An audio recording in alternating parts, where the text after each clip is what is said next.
right, instant reaction podcast. WWE Money in the Bank in the books for 2025. Earnest Christian here with you. We're going to react here live on Twitter, or X rather. We're live on YouTube as well too, with my man Rob the Genius, and we'll have our good friend also, James Big Jim Nies from the 3CT podcast with us in just a few minutes. But first, as I get rid of the screen here, trying to do all this with one hand right now, I'm still trying to gather things up. There he is, Rob the Genius, of course, 1/3 of the absolutely great Mindless Wrestling podcast. Of course, host Rob the Genius podcast as well. Rob, how you doing?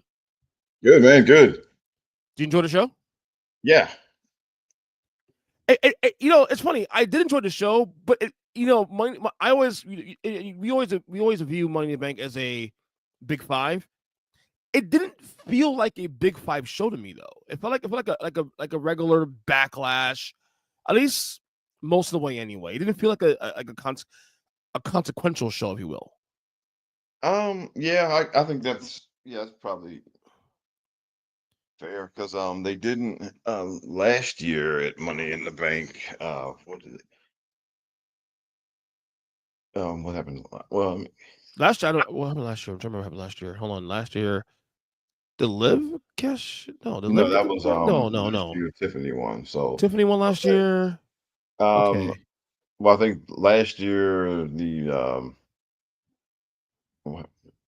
don't think anything really earth-shattering happened last year either. No. But I think last year they announced Cena's. Yeah, I think last year was when they announced that Cena's. Oh yeah, his final tour, the final tour thing, the whole announcement. That was the big thing. The takeaway of the show was Cena announces his final run. Yeah. Yeah. And so, yes. Going into this show, I mean, I don't know. It didn't feel like super huge going into it. And I think that, I think there are different reasons for that. I think one of it is just that there's been just a kind of deluge of stuff. I mean, that they between stuff they've announced and what have you, there's just been like so much, and that it's just there really hasn't been room to let a lot of them to just kind of take some of this stuff in, really. Yeah, it's something we've been discussing on the podcast too. How like they've really stuffed the calendar this summer between June and August. Really stuffed the calendar to where there's no room to breathe. We just had a main event 2 weeks ago. Then we got Money in the Bank. Before you know, we have Night of Champions coming in a couple of weeks. We have Evolution a week after that. We have another main event somewhere in there, and then we have SummerSlam. Before you know, SummerSlam's on the corner. Yeah, and then there's an NXT thing, also. Yeah, no room to breathe, brother. No room to breathe. Yeah, so it might be the calendar. It might be the calendar itself that's making us feel that way. Yeah, and I guess it's funny. This week in particular, there were a number of people writing and even on some podcasts, basically kind of just poo-pooing seeing the heel turn so far. That seems to become a narrative. That in some spaces that it's not going well. There he is. There's my man, Big Jim, James the 3CT Hull Up podcast, discussion with somebody. I'm gonna call it somebody until you start doing a show there, buddy. That's fair. I ain't really argue with it at this point. Last place Orioles. Sorry, buddy. Hey man, I don't deny who we are. We've won 6 out of our last 7 though, so. Well, look, nothing was bad. There was one year in like the mid 80s, I think, where they lost like 20 in a row. It was really bad. Oh yeah, I think that was 88 when they lost like 126 games. Yeah, they got close to that a couple years ago. They lost like 100 and I want to say they lost like 118 a couple of years ago. So it's been rough. I've been through it. Rob, are you Orioles guy? It's weird. So okay, I was born in Staten Island, and we moved down here in 1979. So by the time I started really paying any attention to baseball, like the Senators weren't in DC, had been long gone from DC. I grew up in PG County, so the Senators have been long gone, and they played Orioles games down there in PG County. And we just kind of took to the Orioles down there. So we were Orioles fans, just in terms of like who we rooted for, and then now it's like, with the Nationals down there, you still see people kind of rooting for both, and so I'm in that weird space where since I was born in New York, I don't hate the Yankees, and my dad was a big Yankee fan for many years, so I don't hate the Yankees like a lot of Oriole fans do. Well, that makes one of you, because I know Jim hates the Yankees. I damn sure the hate Yankees. him. And I damn sure the Yankees. I'm a Met fan, so it's more of a city thing for me. Oh no! Look, so, if if it wasn't for me being born in New York, and if it wasn't for my dad being such a big Yankee fan when he was younger, I would hate the Yankees too. It's my dad's. It's funny. My brother's an Eagles fan. I'm a Cowboys fan. My dad is a Washington fan. So I hate the Eagles. So I have no love for them because of my brother. But I'm okay with Washington because of my dad. Same. Like I'm okay with like the St. Louis Blues because of my dad. So we all NFC East guys here in football. I mean, all like the Eagles. All three of us, I know for a fact. Like, well, okay, easily worst of the three. I dislike the Eagles. I hate the Cowboys. That's fair. Yeah, well, yeah, Washington guy, of course. Yeah, that's a bit of rivalry there. Jim, I was asking Rob, because obviously the Money in the Bank is obviously a big 5 pay-per-view. This is what they tell us. Mm-hmm. And yet tonight, look, I enjoyed the show. The show was great. But was it me, or didn't feel like this show didn't feel like a big 5 to you? It didn't feel like a backlash. I think the problem is, and we were talking about it on 3CT the other week. Oh yeah, take this, Kyle Nash. What?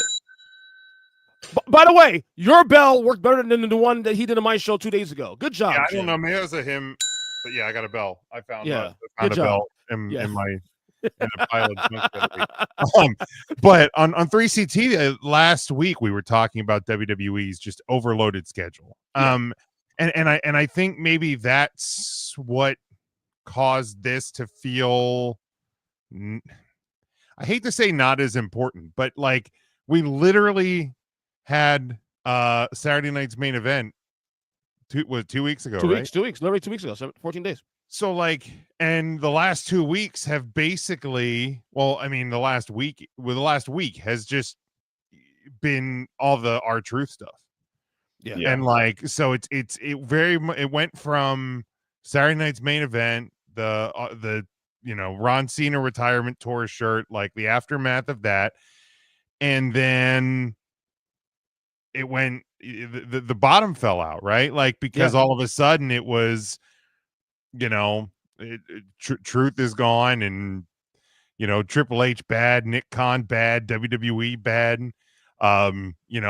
Everybody should go watch AEW. Tony Khan's like tweeting, and I thought this was smart. Like somebody was like, "We're not gonna let like the Fed fans come over here and watch us." Tony Khan's like, "Whoa, let them come over. What do you like?"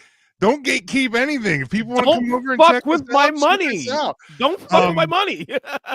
So like it felt like there was like this weird shift, and like, so yeah, we're 2 weeks from the last big show, which was 2 weeks or 3 weeks after the one before that. Now we have another one coming up in a couple of weeks.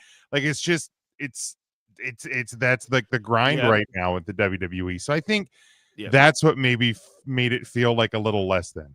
That's exactly what I told Rob. It feel like it's like it feels like a one of the shows. One of the shows we going on between now and did this. Yeah. And then you got like a couple weeks from the Night of Champions, Evolution, another main event that's in July, and then SummerSlam. Yeah, I mean, Night of Champions is 28, so it's literally 3 weeks away. There we go. No room to breathe. So it's wild. And then I think also when you just when a lot of people had just kind of a bad taste since WrestleMania in their mouths about in general. So when you combine that with just this deluge of stuff that we've just been bombarded with since WrestleMania, it's I think I said this on the Mindless Wrestling podcast like a couple of weeks ago, or maybe a week or so ago, like the first time like since its inception, like right? It felt easier to watch AEW Mm-hmm. because there's only, there isn't anywhere near as much stuff to watch. Yeah. And even going to a show is just cheaper now. Yeah. And look, I was not saying, well, they're about to overtake. No, but I was just saying for the first time, you know, their show was actually easier to take in. Yeah, There's some and truth to that, actually. I don't know if you guys saw, they did release a new Ron Killings shirt right Yes. after. Whoa. What, tonight? Yeah. Yeah. So Yeah. so the whole thing will work. So basically what we're saying is that what they said last week was a work. Which, by the way, They never said anything. They The didn't say WWE anything. never said anything, by the way. Yeah. Truth sent out the tweet that is, and here's the thing, and I was talking to my wife about this right before I came down, as I was like, because, and like, that's the power of our truth. Like she doesn't like wrestling. She'll stay in the room when I'm watching it. She loves our truth. She thinks like the gimmick is great. It's great. And everything. And she was like, how the hell could you let a guy like that go? And, I just kind of explained to her, like, in the world of TKO running the company, it's kind of that like sports ownership mindset of like, we look at your value as X, and if you don't agree to X, we may just agree to part ways.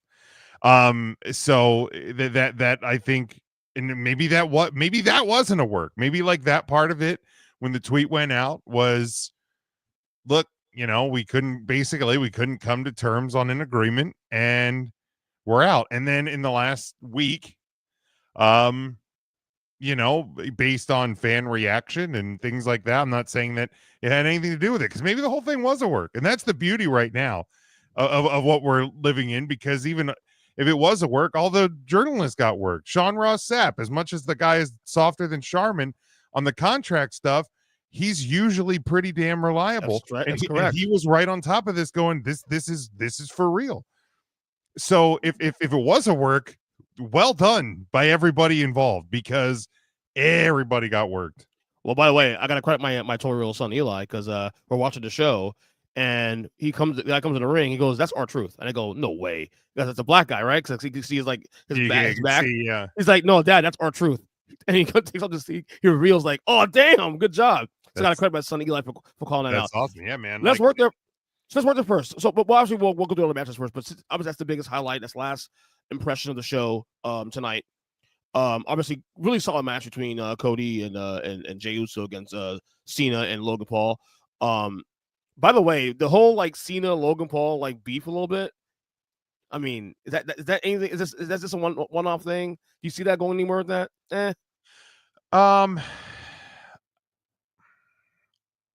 I guess it's possible that you could squeeze a match in there, but based on the number of dates that Cena has left, we're at 20, 19. Where are we at now?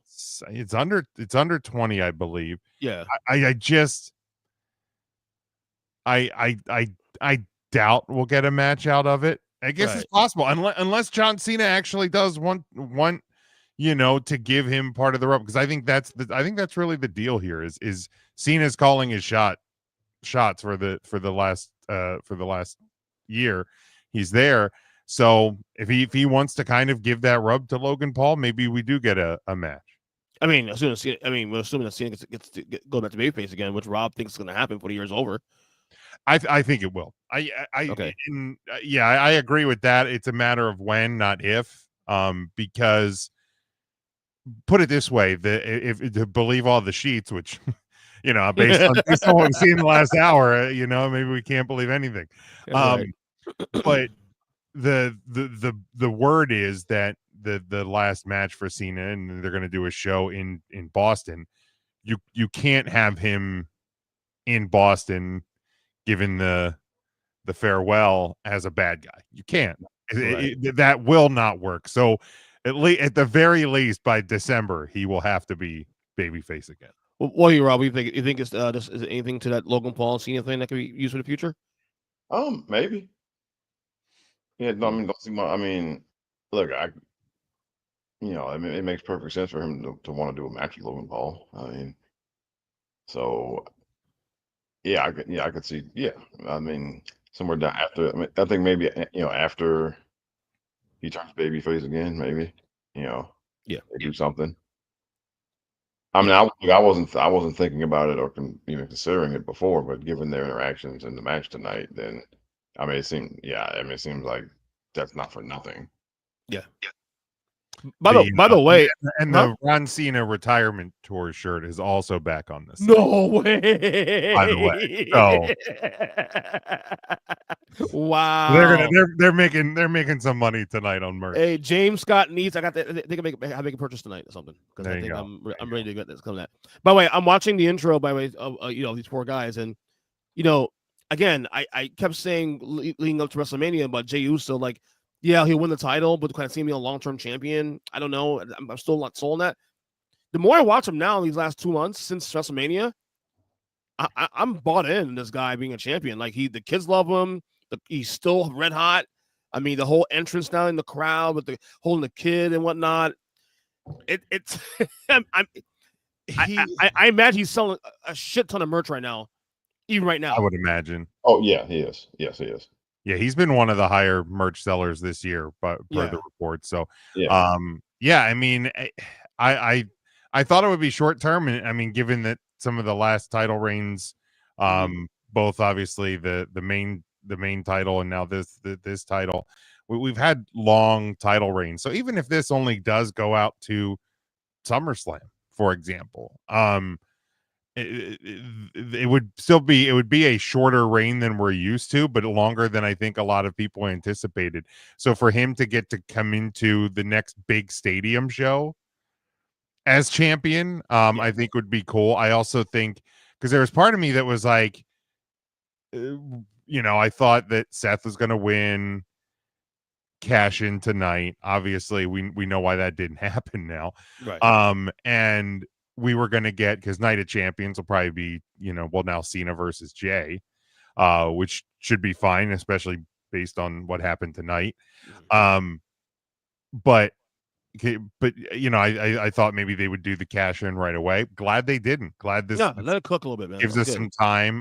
Help. I mean, we could get the cash in Monday after Gunther beats the holy hell out of Jay. Even if Jay sneaks a win, Gunther can beat him down after we get a cash in. Again, I hope it doesn't happen. I like when we have some longer briefcase runs. But I think it'd be cool for Jay to get to come into SummerSlam at least as champion.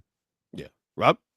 Yeah, also I think I think most people expect Seth Rollins to be the one to take it from him. It's just a matter of when. So I figured, okay, because this is not Kofi Mania. Look, Kofi Mania was a wonderful story. Kofi was never this as an individual. Kofi was never this popular as an individual. No. It was a great story. It was well written. It was well executed, and Kofi was definitely deserving of getting that moment and all of that. But this is a whole different thing. Yeah. And like there's no reason to you don't have to take it off of them, basically. Right? If you right as it stands right now, you're only taking it off of him because that's the story you decided to go with. Like you don't you don't have to take it off him. Sometimes champions, sometimes you have to take the belt off of somebody, right? Yeah. This is not that. So if you take it off of them when you choose to do that, it's really just because that's what it's storyline purposes, nothing else. It's not because you have to. No, I totally agree with you on that. I totally agree with you on that. 100%. So I think but I don't think that's going to change because I mean this has been he's been doing this now for he really took off as an individual when he went over to Raw. I mean that was back after SummerSlam 23. Yeah. Because then they finally, he was no longer, well, he was still involved in bloodline stuff, but he, even in kayfabe, and then, he went off, he went off on his own. And that's when he really started to take off and not as an individual and not just as part of the bloodline. So this has been going on for a while now. This isn't like a fluke. Right. This isn't some flash in the pan kind of thing, because look, it happens sometimes. Sometimes people get hot for 6 months, right? And then And that was Kofi. Kofi got hot, like, what was it, lean to Elimination Chamber, win the Chamber, and then there you go, 2 months and then Raw, and then WrestleMania a month later. This one had he had a longer lane to build this, and also being attached to the Bloodline story too. On top of that, too, also he was running in the main event picture as is. So he had the space and the gravitas to build this thing to now where we're at now. Yeah, because whereas like with Kofi, I mean, look, after he won, I mean, with the exception like those of us who, well, look, a lot of I'll be honest, a lot of black wrestling fans were happy to see him stay as world champion for 6 months. But I mean, there were a lot of people in the kind of the audience at large who, just lost interest after WrestleMania. And because he just, like I said, he was never that popular as an individual, right? We were happy. A lot of us were happy for him because of history, but this is not that. Like the audience, Jay is it really is that popular with the general audience. And honestly, he's among top 5 in the company. I mean, it's him, Roman, Cody, CM Punk, and Seth. Yeah, and I'd say probably Seth and then Rhea Ripley. I mean, those 6, right? I'll get to her in a second because I got a lot of thoughts about Rhea Ripley right now. Yeah, so like those 6 are kind of head and shoulders above everybody else, really. And so, again, it's not a fluke. This is legit. So I agree. Yeah, I agree with that. All right, let's go to the beginning of the show first. We had the Women's Chamber to kick off the show.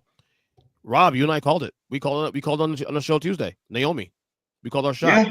Jim, I missed the show on Thursday. Who'd you call for the women's? Yeah, I mean, the funny thing is, I mean, I basically was like, give me anybody but Rhea. I think on 3CT I picked Alexa Bliss because Tim had already picked Naomi, I believe. On take 3, I took Naomi. I think. Oh, good. Okay. I did think it made the most sense. I thought the beauty of that match specifically was that it really could have been anybody, and Julia felt like the least likely, but it also wouldn't have fully surprised me if they would have given it to her. There was a point in the match where I really thought Stephanie was going to get it. There was a point in the match where I thought maybe Roxanne was going to steal it. So yeah, I thought they did do a really good job at setting that up. And but yeah, ultimately I thought, with the push, everything since Elimination Chamber, and what they've been doing with Naomi, I think this is a great spot. And it's funny to think that after WrestleMania we thought, oh great, so she lost to freaking Jade, great, so there's like a burial now, and all of a sudden now let's go 6 weeks later, she has a briefcase now, and she's right back in the picture again. Yep. It's about writing the stories, man. Go ahead, Rob. Yeah, and so look, to me, she was the only one that made sense because Julia is already starting up with Zelina Vega for the U.S. title, so it didn't make any sense to give her the briefcase. And then I guess Rhea Ripley was just I mean she doesn't, she absolutely does not need the briefcase. No, not at all. Not at all. And then other than that, I mean, like the other people just didn't make sense. I mean, give Stephanie's a baby face. Giving the briefcase to the baby face is always kind of dumb. Well, not always, but it is often. You just not a good idea. And then also and Alexa Bliss is a baby face right now, and so same thing. And Roxanne is too new, right? I mean, I'm super, I guess for me, I always believe that stuff like this should be more about certifying somebody and not experimenting, right? And because when and I think Roxanne would be an experiment. it would be Yeah. a temp. Oh, I could see her. I told you on the show Tuesday. I could have saw her definitely. She was my wild card. Actually, was Roxanne. I mean, and I did say like you could, if you want to use that to kind of ramp up the tension between her and Liv, that would work. But I think I'm not big on experiments with these things. I think I know some people like to see these things used and then even give somebody new a turn or whatever. I'm not a big fan of that. Mm-hmm. I think I mean I'm much bigger on certification than experiments with this stuff, and that goes for the briefcase and the Royal Rumble and all those things. I mean, so to me, Naomi only makes sense. She's a heel. She has a story going where where she's doing just acting out all over the place. And it's been established. Jade beat her, so it's been established that that okay, well, she can't exactly win this stuff all by herself, right? Yeah. So it makes sense. And look, I'm glad I'm glad they gave it to her. I wasn't. I didn't think this match was that great, to be honest. You want to fan the match? Because I thought, They had good spots. I thought there's some good spots in there. well, I thought they spent too much time setting up ladders, setting up for this and setting up for that, and I thought they spent too much time doing that, and a lot of it was just too contrived. It's like, I mean, all of it's contrived. It's a damn ladder match, but there's a Sure. way of doing it so that it's not too obvious. And I thought, I just thought everything was too obvious, and I thought they spent too much time. There were some times where they spent like somebody could have been climbing the ladder, and instead they were like stacking things up to. Yeah. you know, Yeah. and that's to me that's one of those things. It's like with like in the war games where somebody where they spend a whole minute reaching under looking for a table under the ring or something instead of just getting in the ring and fighting. I mean, so to That's me, that's one of my very few criticisms. And women's wrestling has got to come a long way. Come a very long way. My one criticism I still have of women's wrestling to this day is that sometimes these matches, whether it's a ladder match or a regular match, sometimes it feels over choreographed. To where it's like, okay, you see their brain working a little, like you see the process, and you don't want to give that off. You want to make it like it's actually natural, it's supposed to like being choreographed. I think a lot of matches like that tonight, for example, there was moments where it felt a little too choreographed. yeah. Yeah, I'm with you on that, 100%. And again, like, because I mean, you contrast that. Like, look, there's a bunch of contrived spot stuff in the men's match too, but and we'll get to that. But it just like all the contrived, all the spots they did in the men's match, it always felt like somebody was trying to do something to win the match, Right. and they Well, they weren't did just good job swerving there. Yeah. and they weren't like stacking up ladders, just to stack up ladders. Yeah. Go ahead, Jim. Yeah, I think so. I think sometimes some of that. I mean, the fact that you had half the women in the match. This is their first, ladder match. This is true. Money in the Bank match. So, maybe that was part of it, including Rhea too. Including Rhea, for the record. Then then it was over half, because then I think it was just Alexa and Naomi who have been. That's correct. In the match. So I think maybe that might be part of it. You have 3 of the 6 that are still relatively new to the main roster. So you're working a little bit differently. It's a different stage, different setting. So maybe that played into it as well. I always know there's going to be a degree of setup and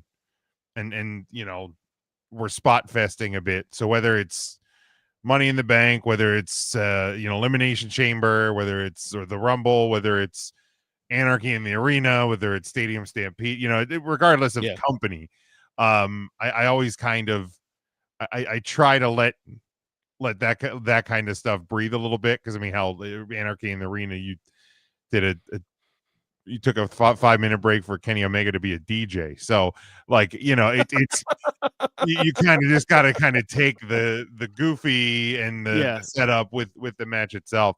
But besides that, I enjoyed it. I thought that for the size of the moment. It started maybe a little bit slow, but after about 5 minutes, I thought they started to cook pretty good. Yeah, I thought so too. So what do you see is going with Naomi now? Like she has a briefcase now. You look at the lady in Atlanta now. Right now, you have 2 champions now. Tiffany Stratton. Who's the other champion? Tiffany Stratton and Sky. Yes, guy. Io Sky. I forgot already. Io Sky's champion. She's been kind of quiet actually lately. Who do you think? Any idea who she'll cash in on?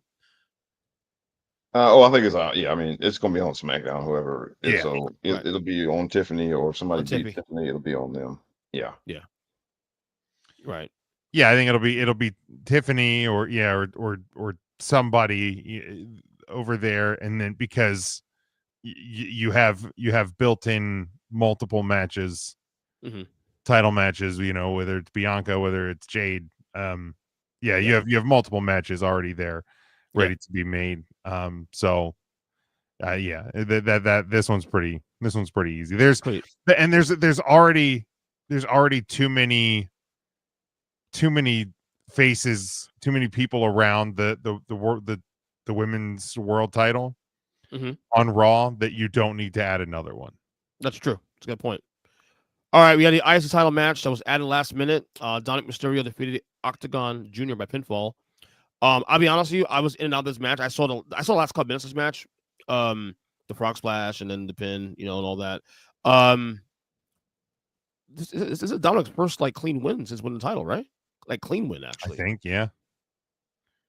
Yeah, I mean, it was a quick match. I thought something was going to get added. We were talking about it on both shows this week.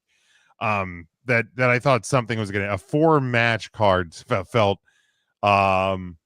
really short. Small. Now they did give 25 minutes for the women's, 33 for the men's, 15-minute for the women's Intercontinental. Like that even probably went a little bit longer than I would have expected, and 24 for the main. So we had long matches. We did. There's got to just be something else thrown in there, and based on this afternoon, you tie it back. It also gives an opportunity to plug the event from earlier today. So that was a smart piece of business there. And gets a fun spot for Dom, and over as hell, man. And because I was worried like format, when 4 matches, because I just thought that meant we were going to get some contrived, long promo thing or something, and I thought it was going to be that, or we're just going to get inundated with a million other commercials. I mean, and especially because I thought maybe they would announce something on SmackDown, the last minute. But when they didn't do that, I was thinking, okay, well, what's going to happen here? I mean, we got a few Fireball advertisements in some of the promos backstage. Yeah, it wasn't over the top though. I wasn't as annoyed this time around. Because during Backlash. Because they gave us a match. Yes. Right? So that was the important thing. That we got a match. We did not get the Fireball ladder. Yeah, I mean, I get it. Look, I'm annoyed by it, but you know what? It is what it is. It's capitalism 101. WWE. I was gonna say, I'm getting tired of you running your mouth and complaining about all the ads everywhere. You, Mr. fucking capitalism. That's true. I mean, I get it. I get it. It's just annoying. Here's the deal. And I have been consistent with the biggest thing that I've been critical of. I hate the ads on the mat. Me too. That I hate. I will always hate it. I will never stop hating it. I like tuning into AEW and seeing their logo on the mat. I tune into SmackDown and the WWE. It's usually only the WWE logo is on the mat. Right. It's because it's like the Netflix deal and the sponsors there and all of that. So and then the PLEs get it as well. Now I will say tonight the logos were smaller and the colors didn't feel like it clashed as much as like what was on the Mania mat. The turnbuckles, while I'm not a fan of it, that's fine. 7-Eleven. You want to put the logos on the barricades and the LED boards in the arena, that's fine, especially now that you learn to put them with a black background. So I don't get I fucked by American Home Shield during Yeah. Bloodline Rules. I I was Jim, I just want to see. I don't want to watch a match and I see Morgan and fucking Morgan on the fucking mat. It's making any sense. Well, see, EJ, because you're not a hockey fan, I know you're not used to these sort of things because there's ads everywhere on a hockey broadcast. They put ads on the ice. They have moving ads on the boards now. They put ads behind the net. Ads are everywhere. But they have them on the jerseys now. They have them on the helmets now. But Jim, even NHL, it doesn't feel like overkill to me when I watch it. Because it's a longer rink. That's why. For our lives, the NHL has always had ads on the boards. Yes. There's been some ads on the ice, so we're used to it. We're not used to it with WWE. That's the big difference. Yeah, but baseball too. Back in the day, we had on the yeah. I mean, baseball. Good God, like the movie Major League 2 when they were selling. Remember, like that was the joke in the movie. They were selling ad space on the outfield fence. We're there, and it happened. It's there now. Cult Classic, by the way. Cult Classic Part 2. But I hate it on the mats. I don't care that it's on. I don't care that the tables are brought to you by Slim Jim. I don't care that the ladders are brought to you by Fireball. Now, if you would take a shot of Fireball every time they said the Fireball ladder, you'd be dead. Yes, like that was a little heavy-handed. But yeah, the ladder itself, I'll pick and choose my anger for the first sponsorship stuff. Again, it wasn't as bad as it has been in the past. Like I said, that's why I wasn't mad about it. Like, oh, the Fireball, but they kind of worked it where it wasn't as bad. Like, you know what it was, but I wasn't like, oh my God, pissed about it. So I'll live with that. And by the way, the turnbuckle was 7-Eleven today. The bottom turnbuckle. Yeah, the top one was Prime. The bottom, well, because they tied together because it was Prime available at 7-Eleven. Oh, okay. I missed the front part. They were tied together. Yeah, so at least it was there was continuity there. By the way, did you guys? It's a complete sidebar because I wanted to look it up. Go ahead. Did you see the number of views that Worlds Collide got on the YouTube channel today? No. What is it? 2.2 million. Whoa. Yeah. When I was watching live, I tuned in about halfway through it. At that point, there was around 500,000-600,000. So it's, and I think that's kind of the beauty of putting it on there. Is it's a free way to introduce people who probably have, a lot of people in the WWE universe have never watched a AAA show, myself included. And so to tune into that for free, and you're continuing to build that number, and it looks important. It's up to 2.2 million views now. Yeah, it's that. Now that show was solely a YouTube show. YouTube. Yeah, that was YouTube exclusive. Yeah. Yeah, they you know what, and they may start doing that more often with other stuff too in the future. Smaller stuff. Yeah, that's really, really cool, man. Congrats to WWE on that one. All right, to me, match of the night: Becky Lynch gets the IC title, defeats Ira by pinfall. Great, phenomenal match. Yeah, phenomenal match. They work extremely well together. This feud, while it has run its course, and you think so? I do. I'm over it yet. I'm over it. It's done its job because Lyra has gone from kind of a uncomfortable, and what I mean by uncomfortable is she felt green a little bit still as somebody in that spot. So an uncomfortable or green champion to a confident WWE superstar. Yes. Like over the last couple of weeks, there was points where it felt like Lyra was carrying the feud, which was awesome. Yeah, it's good for her. Yeah. So the feud did its job. The way that the match ended makes me feel like we're not done here. Nope. Oh yeah. Nope. And now kind of thinking it through, we're going to be done here at Evolution. Yeah, I agree. This is going to be one of the matches on Evolution. The blow off. It'll be the blow off. So thinking that through, while I'm kind of done with the feud, that's fine. Get us there. There'll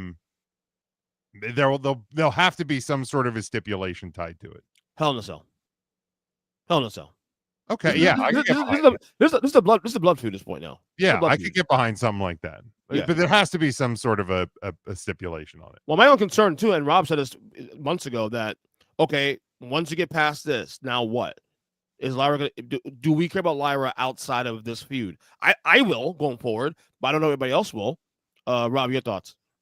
It's well, yeah, I mean, that's to me. I guess like I'm not done with it, but I guess I am kind of looking ahead because, again, like I said before, the biggest thing with her is like, what do you like?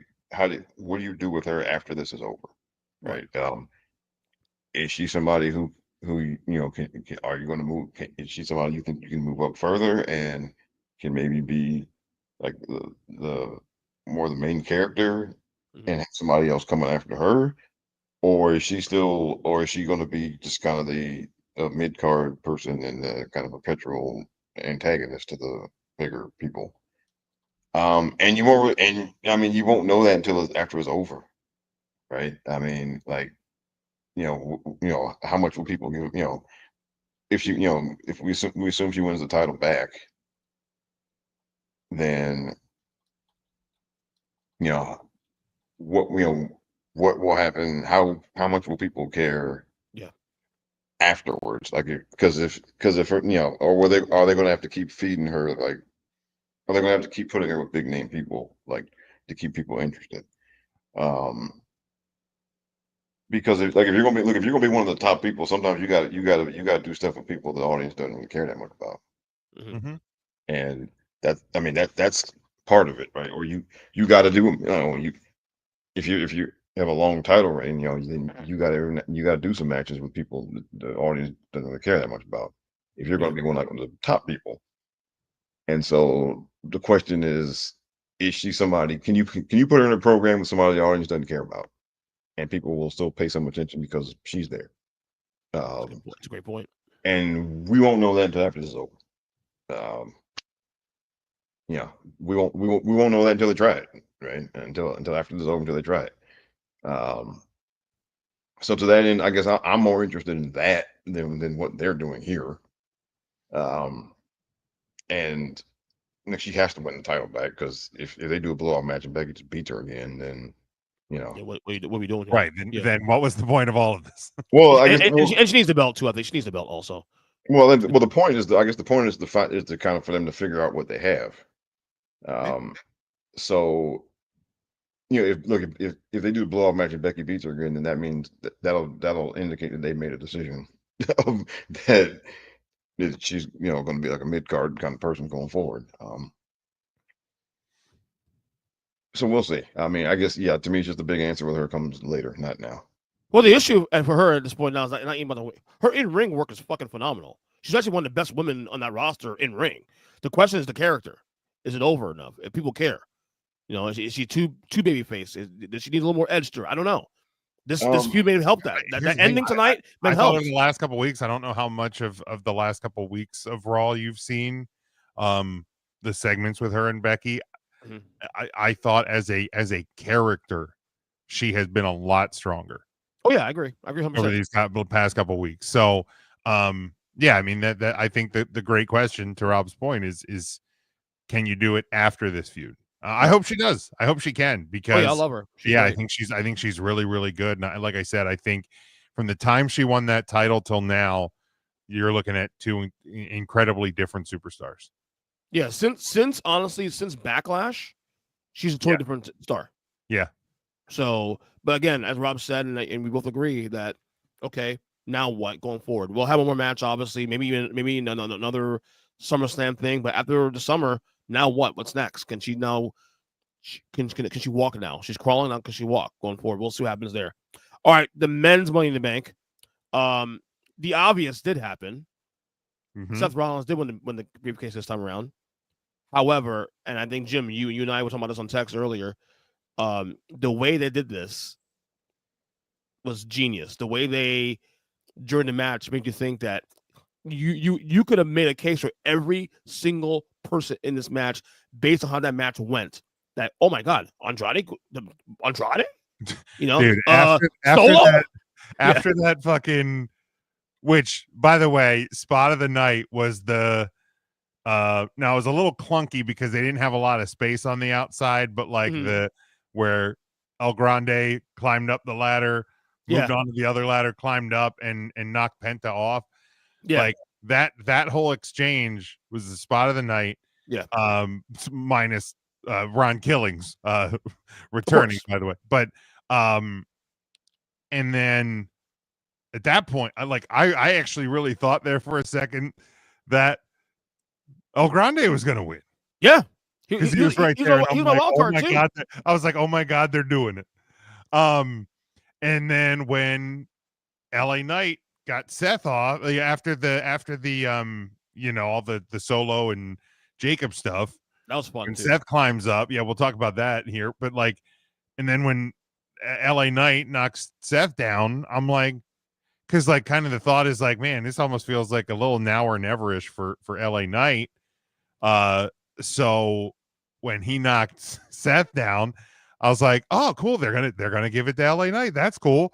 And then obviously it didn't. But yeah, it just there was spots in the match where everybody I thought had a chance, which was awesome. Yeah, like Seth was the guy I predicted on every show this week. But and similar to Kenny Omega retaining his title on Dynamite this week, there was a tweet that I sent out, and I said sometimes it can be really difficult to do a match, to have a good match when you know who's going to win. Kenny and company did that on Wednesday. The 6 men in this match tonight did that as well. Yeah, they did 100%. 100%. They put on a fantastic, because I feel like over the last couple of years, the Money in the Bank ladder matches, it's been a case of the men's is good, the women's is less than, or vice versa. For me, I thought were really good in different ways tonight. Yeah, by the way, Jason says the MVP of the day was Chad Gable, not him, El Grande Americano. Strong cases for both. Strong cases for Oh, both. Yes, yeah. absolutely. I mean, Rob, I said on the show. Remember I said on the show Tuesday that you can talk me into El Grande winning it because it'd be kind of fun to have with briefcase and him fucking around with it and kind of come out there and kind of like a Austin Theory kind of thing, but better from a couple years ago. Oh, I'm so happy he did not win. No, right. Because it was going to be a joke, and like he was not going to win the world title, or he was not going to cash in successfully. Wait, you can't see him beating Jey Uso on a random night? Hell no. See that? No. You remember when they had Nikki Cross do that and how when that went over like a wet fart? Oh, you're still bitter. No, I'm talking about. No, I'm talking about the reaction. Like that. Look, that girl was getting booed at house shows. Okay. Yes, that's true. Yes. The best part of that is I bought Ryan one of the Nikki ASH t-shirts, like the light yellow one. Mm-hmm. That's the best thing that came out of that. So and It's remember when Otis had it, and look, it was fun when he won the match. You're like, oh, this is great. Otis won the match, and then you wake up the next day, it's like, oh shit, Otis has the briefcase. He's not going to. But I gave him past that though. But you know why? Because that wasn't a miss of the pandemic. Yeah. Well, yeah, and we didn't care because we thought we were all going to die. Yeah, no one gave a fuck. So we thought at least we're going to laugh on the way out. He's out there doing, Yeah, I mean, he's doing God's work. He's doing pie jokes during the freaking, Money in the Bank. Exactly. The food fight, which, I mean, that was cool. We got to see corporate headquarters. Like, I still like that. I thought they were very creative in what they had to do. Oh, yeah. That match was a lot of fun the way, but I didn't want him to win because it was going to be a joke. He was not going, because he just was not going to, and then cash in successfully. And I've been saying this in a couple of different places that the men's briefcase is becoming more of an albatross because like half the time they just they're just not successful. Half the time it feels like they just. That's true. It feels like they just we got to do this because it's on the calendar. And so how can we get rid of this? And because Drew was unsuccessful last year, and then you had Austin Theory, And then, Otis, they had to take the briefcase. Also, once we saw that we weren't all going to die, and then now that they had to do something, they had to take the briefcase off of Otis. Yep. And then, then they had a couple of years where, like, Braun Strowman didn't cash in, and Baron Corbin. So, like, 5 out of the last 10 years, they've just kind of dumped the men's briefcase. And so that's why I did not want him to win, because this would have been too obvious that they were going to do that again. Right. And it's Jim. pretty kind of a tough haul this year because nobody's going to cash in on Cena. You know that, just because of the way. I mean, you're not going to have that. Right. Yeah, and then so somebody's got to cash in on Jay, or you have to wait until after Cena loses it, and so now you want, and then signing on him. I figured Andrade had no shot, and I didn't think Penta had much shot either. They were in there just to do Yeah, I mean, they were kind of long shots for it. But I'll say that. But when they did get in the late in the match, I mean, for that brief second there, the way things were going, like that part where they were both the only ones on the ladder, and nobody else was around. Yeah, they did do a good job of convincing me that, oh, wait a minute, well, they might actually Swerve City. God. Yeah, my son will tell you, I was shouting Andrade. I was like, what? No way. Real quick. They did a good job again in both matches. I thought they did a really good job at creating creating doubt and getting that suspicion of like, oh dang, like, because sometimes like you get close to touching the briefcase and then somebody's already like starting. Like there was a couple points in both matches where you had hands on the briefcase and nobody else in the ring, and it was like, oh, okay. Yeah. So kudos to like WWE executed very well tonight. And I think they knew that because Seth was the obvious pick, so we have to make people think otherwise, and then ultimately we'll get to the point. But you know what? I'm okay with Seth getting it as long. Tell me a good story. How do we get there? And it matters to me. Jim, you mentioned LA Knight and about now or never. I feel the same way too. Because here's the thing about LA Knight. He's still red hot. He still gets one of the biggest pops in the company today. But it feels like ever since losing that title, U.S. title in WrestleMania, and maybe even before that, to be honest with you, that creatively speaking, he's kind of stalled. Yeah. Like, I remember Rob and I talked about this a couple of years ago when he first made his first major push.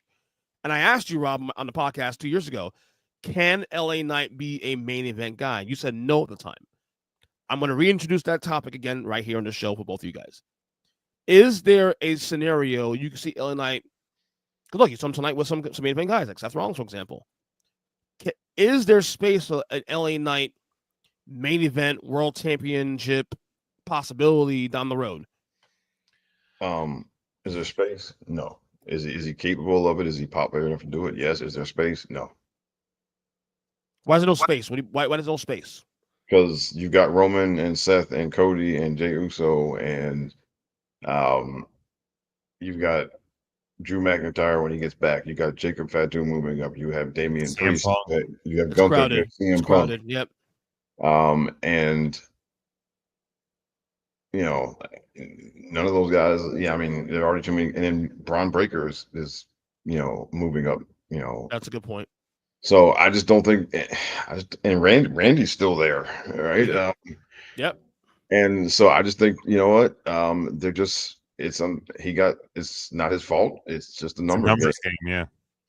And that's just what it is sometimes. And I think he's stuck in the numbers game. And because I agree with you, Rob. But the thing is, though, all those guys you mentioned, he's getting a same kind of pop that those top guys getting to also. Yeah, so again, but who's going to take a back seat? I mean, none of those guys are going to take a back seat, not voluntarily. I mean, you got one guy's part-time at this point. There's rumors about the WWE wanting to restructure his deal because of it. Stop I know it's true. No, I said rumor. No. I said rumor. I'm gonna put the kibosh on that right away. No, right, because the tweet that said that didn't source it to anywhere. The tweet Right. that said that was an account that has 93 followers on Twitter. It's very quickly to see through a bullshit. Yeah. It's very quickly to see, because like Sap's not going to touch a report like that, but nobody, PW Insider didn't have it, PW Mania didn't have it, and nobody. Right, nobody that stood out. That this style, I saw. I didn't see the tweet, but I saw it on Facebook. Don't feed the bullshit, EJ. Yeah, you can't. I've told you about this for months. I'm just saying what I saw. I don't know. Look, I don't believe it either. You're giving those idiots the attention that they seek. Well, luckily I didn't say their name, so you don't. They good. Anyway. What if I said, when we talk about politics, what have I said before about not platforming bullshit? Well, again, they didn't get a name. That's a trouble for this one. Me? I'm just saying what I saw out there. I didn't give a name. I didn't give a publication. No, you can't. No, I'm only platforming if I say the name or the publication. I didn't either. But you're just putting it, no, because the only reason is it's one of those things. Because look, this is all based on the fact that on the heels of truth, right? Exactly. Because that was so shocking, and yet it happened, or at least we thought we're led to believe that it happened. The only reason I'll even give it a 2% chance kernel of truth is because of the fact that the way TKO operates anyway. But again, it's confirmation bias. It's because we thought they got rid of our truth, and because we thought they got rid of our truth, that kind of gave us a feeling that, well, nobody's safe. And then and then some other people like took some stuff off of their social media accounts, and Miz did an Instagram video today where he explained. Where he had explained, like, no, guys, I'm not leaving. They're not getting rid of me. Okay. He's like, I haven't touched my Twitter bio in 5 years. Yeah. Okay. And it's people on social media take the opportunity when something like the R-Truth thing happens to make shit up. To do, they are bad faith actors. They are bullshit artists, and they shouldn't be platformed in any way, shape, or form. I agree with you on that. We also saw in that match, Jacob Fatu and Solo Sikoa officially broke up. I'm not gonna lie, I'm a little surprised it happened this soon. In a sense, I thought maybe they did wait another couple more weeks. They could make a SummerSlam match. And look, that might still be a SummerSlam match, but you got to fill time between now and then, the programming between that, because now I'm seeing that if they do the breakup now, which is happening tonight, that's probably going to be a main event match, most likely, or something on Raw. Who knows? Well, I think it's SummerSlam, because SummerSlam's 2 nights. You gotta fill it up. Yeah. It's a content filler for a 2-night show. But can they do enough to make us give a fuck for another 2 months? Without having this is connected to a story that's been going on since SummerSlam 2000. Yes. They can keep us interested for 7 more weeks. Yeah. Okay. Because again, it's rooted to the bloodline story. True. Yeah. So because that is the good thing about having these like long relationships with these people is that you have so much material to mine, and with them, so they have a year's worth of stuff just between the two of them. And then, then there's Solo going back to when he came up, and then there's plenty of material to mine to get us to 2 months, right? To get through 2 months. There's plenty. And then, look, JC Mateo is going to be coming after him, Jacob. And then there's going to be, of course, so what happens between Jacob and Jimmy and Jay now, right? And there's plenty there. And I think ultimately, if they do War Games this year, on one team you're gonna have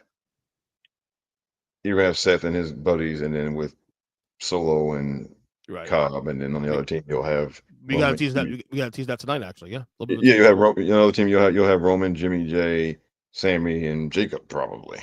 Yeah. Yeah, because I thought there was a chance they were going to do it at WrestleMania. What? Yeah, me too. And that would have felt too. With Jacob and Solo? I thought. Yeah, we thought so too. We all thought that, actually. Yeah. Yeah. And I thought that would have been too soon. I thought, especially like the way it was done tonight, because you had the Seth faction come out, and it looked like they were going to set up him to get the win. So then, those guys came out, and it appeared to be we're going to have like, another bloodline faction, just taken over. Yeah. And that's when you get the moment where the turn happens. So like I thought the timing was really good and really smart, because like, with Jacob having the US title, let's just pretend, they clear house, Solo goes up, wins a briefcase, cashes in, and he's champion. Like, are you really going to have the US champion cash in on the, or not cash in, but then attack the main champion, and you're going to have a double champion thing? So like, I thought preventing him from getting it, there's more to it. And now you're going to have a story and a feud around the US title for SummerSlam. Yeah. So, yeah. No, you're right. I'm only like a bit like trepidatious about it now because of you remember all the talk, the Gunther Jey Uso build. Anybody complained about, oh, it was so boring until the last couple of weeks, and they finally heated up later on. I don't want any of that shit. But to be fair, there's enough stuff going on between now and then that if they want to do stuff around that for you to kind of keep it fresh until we get SummerSlam, because to me that's not the main event match. That is a SummerSlam match. That's absolutely a SummerSlam match for the US title. Here we go. Let's make it happen.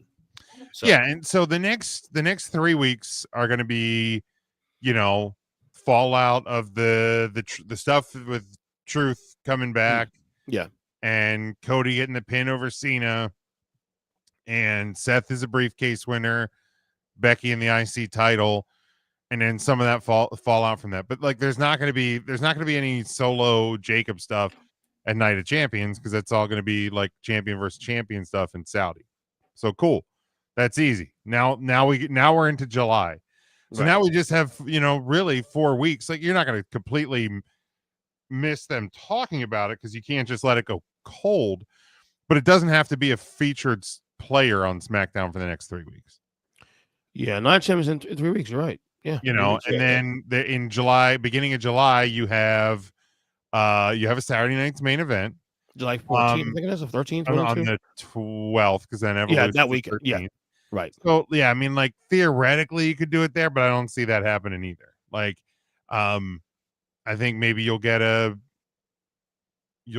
something with the men's Intercontinental. I think maybe a women's US title again, and or tag titles, or just some other match that makes it on there. And those are 2 hours in and out, easy 4-match cards. You don't have to do Solo and Jacob on that either. Maybe you do Solo versus, or Jacob versus Cobb, on that one. That's one you can do, and then Solo gets involved, beats up Jacob, blah blah blah. Now we're on to SummerSlam 3 weeks after that. Yeah. So yeah, I'm not concerned that there won't be heat on this. People care about the bloodline stuff, anything connected to the bloodline stuff. People love seeing Solo get his, and people love Jacob. So yeah, I think they'll be fine. Yeah, I saw reports from Peter Mania about the King and Queen. Well, they announced it last night. So they did on SmackDown. Yeah. Okay. Cool. Yeah, they're doing that again, and the finals are going to be at Night of Champions. So. Right. Oh, perfect. Yeah. So the next few weeks are going to be, tournament matches and stuff. Yeah. Yeah. So yeah, we're golden. Yeah, it's a SummerSlam match. Yeah. So you have that, and then main event, and then SummerSlam. Because Evolution is obviously a women's thing, so you can do the Lyra. You can do the. I think the Lyra. That's why Nikki Bella's on Raw on Monday. Yeah. I don't care, dude. But Nikki Bella, I'm sorry. Mouth. She's cute. Shut up. Don't you dare. Don't get wrong. She's cute. I'm saying. Don't you dare speak ill of the better Bella. So overrated, though. I watch her work. I'm like, you're overrated. Allegedly. No, but for real, I don't. These girls today are so much better than she is, man. Like, I get it. She was the influence into this era, but I don't know, man. I see the Bellas like, okay, cool, I get it. They're cute, but these girls. Here's the thing. It's announced as Nikki Bella. My prediction is she won't be alone. What's your prediction for Raw on Monday? I think Brie is going to be coming back. I think we're going to get the Bellas either winning or competing for the tag titles. Wait, they're both going to be back in the company? Wow. Well, because I mean, the rumors are already they were going to bring some people back for the Evolution thing. So, like, I think Nikki's like back, like some sort of a Legends or part-time deal, something like that. Was there an know. injury or something that why they retired? One of them retired? Was there an injury involved in that or something? Or what? Well, she had a neck thing a long time Right. ago. She had come back from that, but I think they were just kind of wrapping up. Brie was doing the family thing, and then Right. obviously Daniel Bryan went to AEW, and I think they were just kind of had moved on to different women being featured, and their contracts expired. They kind of got hurt feelings a little bit. They went on their podcast and kind of not badmouth the WWE, but just kind of gave their side of the story, and WWE just was like, okay, bye. And then they were like, oh yeah, by the way, we still own the rights to the Bella Twins, so they had to like change their names with all of their branding to the Garcia Twins. And I honestly thought that AEW would have been smart enough at that point to put the Garcia Twins on Dynamite, and they didn't. So then then all of a sudden when Netflix gets the first episode of Raw, guess who's in the front row? Nikki Bella. Guess who's in the Royal Rumble? Nikki Bella. And then like at one point, I think on their podcast, I saw that Brie even kind of mentioned something about like, I'm happy with where my life's at, but you never say never. Sometimes these new girls need to be shown the ropes, and it's like, and then when Evolution's being talked about, I'm like, this just seems perfect timing. And serious question, Jim. Is there really some interest in this? Like they'll get a pop. They'll get a pop on Monday. Absolutely. Are you kidding? But long term, dude. Yes, this doesn't have to be long term. Even if it's now through next year, WrestleMania at the latest. You're talking 9 months. Yeah, you can absolutely get legs with the Bella Twins for 9 months. And they're not going to be on TV every week. I mean, no. Please. Okay, no, like, right. You don't understand how popular they were. They were. I don't know. Are they still popular today? Yes. Okay. Yes. Maybe I'm wrong. I mean, look, I will say this in my defense here, and I know how popular they were back then, even when I was watching at the time. When I came back in 2019 to watch the current product, by then they already exited stage right. Okay. So at that point, they were the thing in the past. They have been they popped up here and there in the last couple of years, but they haven't been, And to me, I look at when you look at the talent, the women we've had in the last 10 years alone, it's like, okay, I get it, but I mean, give me Bailey, give me Charlotte, give me all these girls we've seen in the last 10 years, give me the mid carders that we have right now. To me, more impressive to me than the Bella Twins are. Well, but a lot of those girls you mentioned want to get in the ring with the Bella Twins. So yeah, I mean that's like I mean the way you feel about them is the way I feel about AJ Lee. Like, okay, I mean I feel the same way about AJ Lee that you do about the Bellas. But there are some fans who love AJ Lee to death and they want her to come back, and they keep bugging her husband about her coming back, and if she were to come back, and look, and I've said this before, like, the women like the Bellas and like Trish Stratus, they deserve to get to come back for free money, just like Mick Foley and Kane and all of those men did. Okay, right, and they do, and because they for a long time they were not getting no chances, and they have 3.4 million subscribers on their YouTube channel. Their podcast signed a deal this year with Sirius XM. I've never denied how popular they are. I've never denied that. Well, you kind of were just a minute ago. No, I'm just saying it. Once you have the initial pop, okay, cool. Now what? Do they have sustainability to where they can capture our attention for, as you said, to WrestleMania next year? They have more personality than most of the women on the roster now, dude. Probably more than Lyra, yeah, I'm sure. I mean, but they have. I mean, When was the last time you cared about the women's tag title? Does that still exist? Well, there you go. Well, You're about to find out. Liv and Raquel stabbing, Liv right? and Raquel, yeah. Right. And Yeah. they don't defend them. And they Well, accessorize. but that's a booking problem, though. Well, yes, Oh, and It's also a roster and for the problem. You record, fired half the women's division. But and for the record, Liv is doing her best work of her career right now, currently. absolutely. And Jim, you know this. I was not a Liv Morgan fan until like recently. Yeah.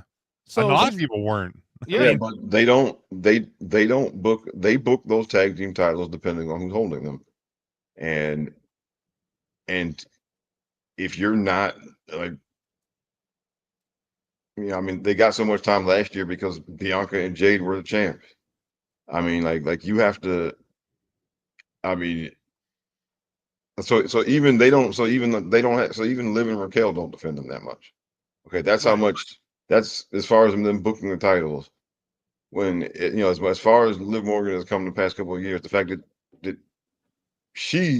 they're not even having her defend the titles tells you how they book those titles. Yeah, okay? I think it's a roster problem because I don't think there's really any/many tag teams. Like there's with 2 world titles, 2 mid-card titles, and a tag titles, there's not enough women to cover all of those bases right now.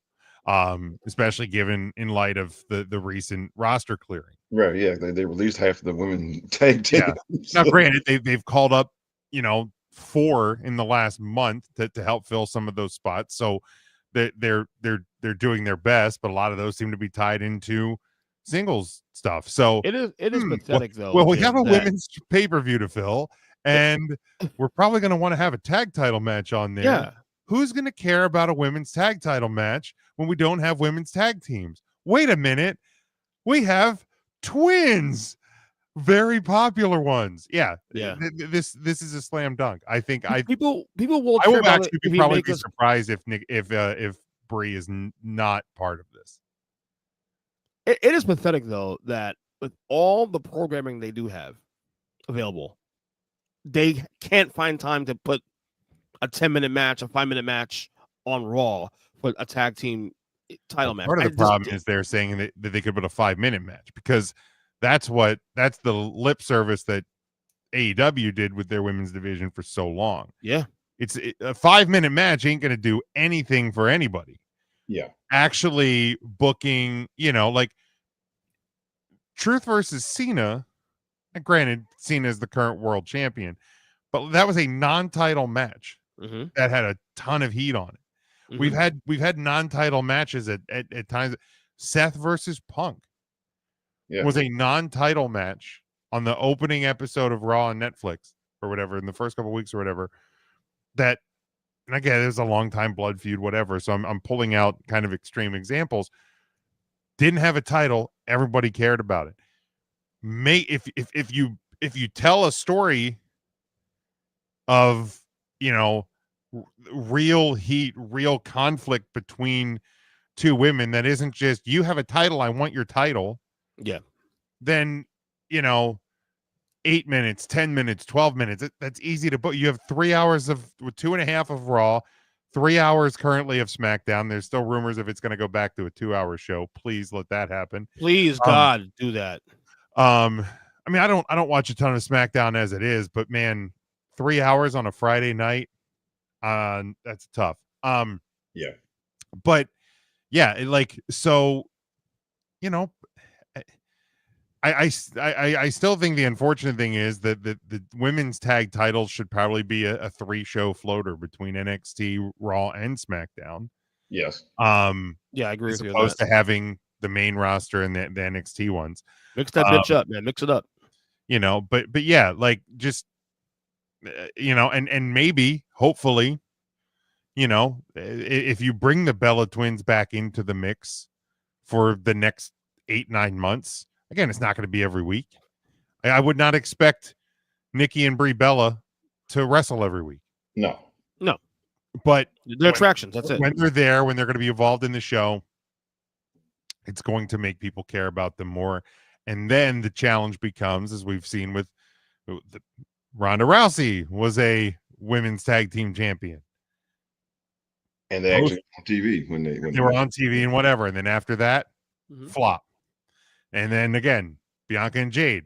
And then after that, flop. So the battle isn't even getting people to care about it, because you have tools in your toolbox that can make people care. The real battle is making them care after those teams don't hold the titles anymore. Yeah, and that's always been the problem, because and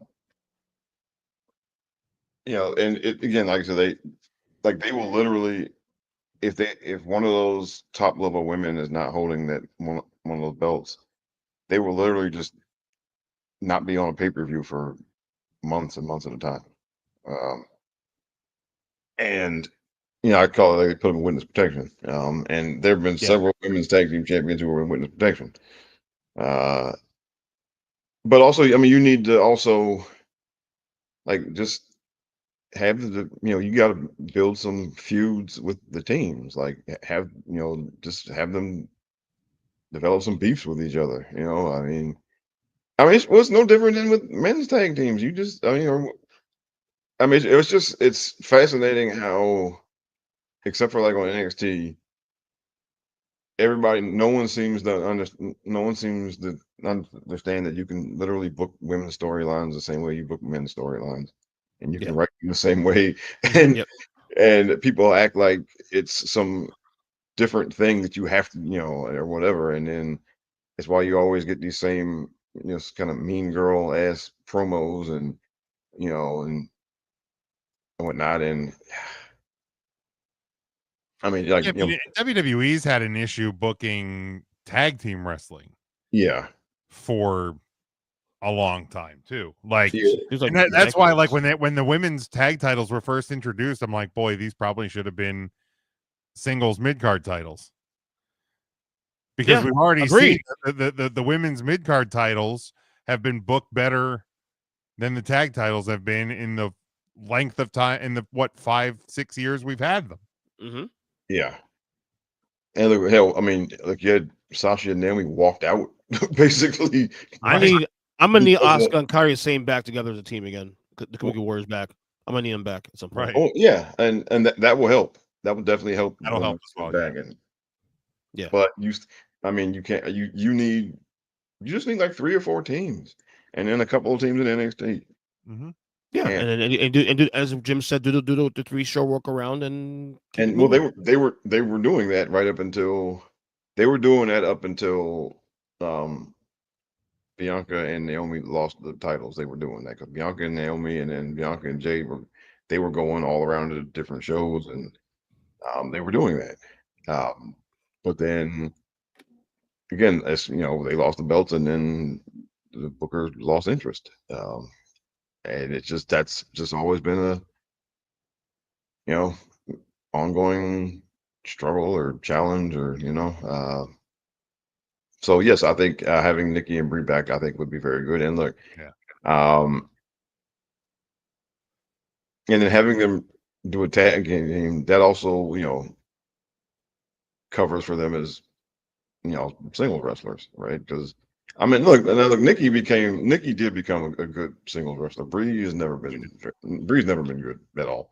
But Nikki got much better as time went on, especially I think when they kind of split the Bella Twins up. Yeah. And yeah, I think Nikki came into her own a lot more as a singles wrestler. Yeah. So I asked Gemini, which is AI obviously for Google, about how many women tag teams are there. They obviously say Liv Morgan and Raquel, the champions. It goes beyond the champions. It's difficult to give an exact number of active women tag teams because WWE often forms temporary pairings for specific matches and storylines. So this is what they have now currently. Not necessarily tag teams, but just factions. So you have Liv and Raquel, obviously. You got a Secret Service of Fire, Chelsea Green, and Piper Niven. You can work with that. Damage Control, which is a combination of Asuka, Dakota Kai, Io Sky, and Kairi Sane. And of course, there's combinations like with Bianca, Jade, and all that shit. So even AI is like, yeah, they need work. That shit. It's pretty bad when a computer is like, I got nothing, dog. Yeah, it's pretty sick. Does not compute. Exactly. All right, one last thing you got here, because you touched on Raw. Obviously, the Bellator's back on Monday on Raw. The big title match, Gunther and Jay. I'm assuming, I know you guys know, based on what Jim said earlier, I'm assuming you're gonna pick Jay in this one.